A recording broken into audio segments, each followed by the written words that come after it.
Hey guys, I recently found myself with 400 Microsoft points to spare, and saw that Super Meat Boy was half price. One of the most challenging platformers ever created? I can give that a shot. Similar in style to games such as I Wanna Be the Guy, Super Meat Boy relies on split-second timing and precision jumping to reach the goal. These platformers always have to tread a fine line between being addictively challenging and frustratingly hard. The first thing Team Meat, the developers, did to ensure the game remains on the right side of that divide was to make the controls as tight and responsive as humanly possible. Any truly great platforming title is built upon a fantastic, and often simple, control scheme. Naturally, jumping is all performed with the A button. How you press the button determines your resulting jump. A quick flick will give you a little hop, while pressing the button for a longer period means you're going to grab some serious airtime. You can also hold X to run. Now running will increase the length and speed of your jumps at a price of having less control whilst airborne. You can also wall jump. Outside of that, there's really nothing else to remember or master. As a direct result, you can never complain that Meat Boy didn't jump when you told him to, or scream, "I totally should have made that jump," because the controls have done a damn fine job of cementing that when Meat Boy runs off the edge of a cliff, or falls short on that final platform, it's your fault, not the game's. Another key element to games of this nature is the difficulty curve. Super Meat Boy has almost nailed this.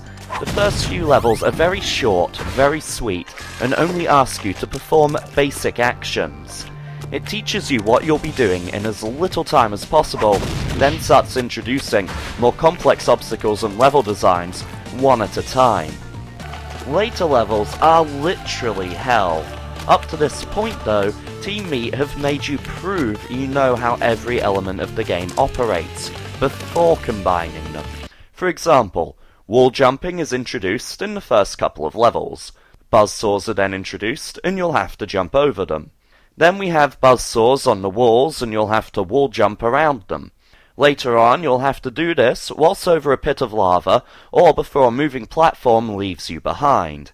Even at the very end of the game, you'll be coming across brand new enemies and challenges that you'll have to learn to deal with. These lessons aren't taught with an annoying on-screen character. They're not taught through on-screen prompts. They're taught through good old trial and error.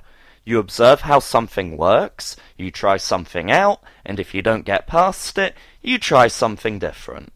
The footage playing now is my first attempt at one of the last levels in World 5, Rapture. You'll notice that, while I do admittedly die, more often than I'm proud to admit, I get a little further into the level with each attempt. I am actively adapting and responding to the surroundings. While I'm doing this, nothing's telling me, hey, these brown guys will stop chasing you if they go off screen, because I can see that for myself. This, right here, is great level design. This is great object placement. This is how a difficulty curve should work. Looking at what I'm doing there, does anything seem unfair to you? Does anything seem like the game is refusing to play by its own rules? Or does it look like my progress is dependent solely upon my own skill? This game will never be cheap. The game will never cheat you out of victory, and that is the single most important factor here. The object placement, level layouts, and increase in difficulty is done in such a way that the game exists in a very rare zone. A place where you will die, a lot, but you will always go back for just one more try, believing I can do it this time. And you genuinely have a good chance, too. I am so impressed by how effortlessly Super Meat Boy has pulled this off, that I would even recommend it as mandatory playing to any aspiring games developer. And even those already working in the field could learn some valuable lessons from it. Super Meat Boy is very well presented as well, with a definitive style that's very pleasing on the eye. It's an odd mix, with seemingly vector graphics emulating pixels. It has an old-school 16-bit feel, yet retains the polish of a modern title. There are also various cutscenes, done in a style often used by Flash animators, that parody various classic video games and add a nice sense of humour to the mix. The music is actually rather memorable too, focusing on tunes that you could find yourself humming on your way to work without even realising it. It suits the urgency of many of the levels, and emulates pretty much every 80s training montage you've ever seen. As far as replay value, length, and bang for your buck go, there are a ton of levels within Super Meat Boy. Within those levels are hidden warp zones that take you to additional levels, usually in a retro style. Other times you'll be playing as a new character in order to unlock that character, with some of their stages getting pretty trippy.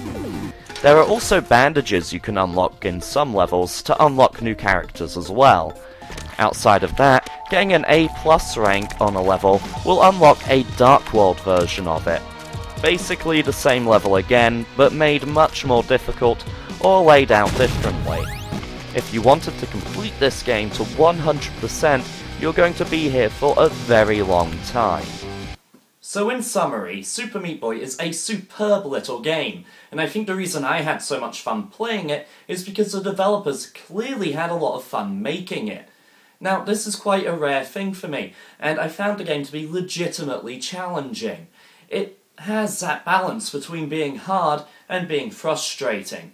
Not once did I swear or scream or lose my temper with the game. Not once did I think the game was being unfair. In fact, the game just had me coming back for that just one more try feel, and it's been a very, very long time since I've had that. I think if you're a platforming fan, if you're looking for something maybe a little harder, maybe a little bit more fun, something that is going to make you actually learn and react, then this is definitely the game for you. I would recommend it to almost anyone, except those who feel they need their hand-holding. This has been Afr0Blu3, thank you very much for watching.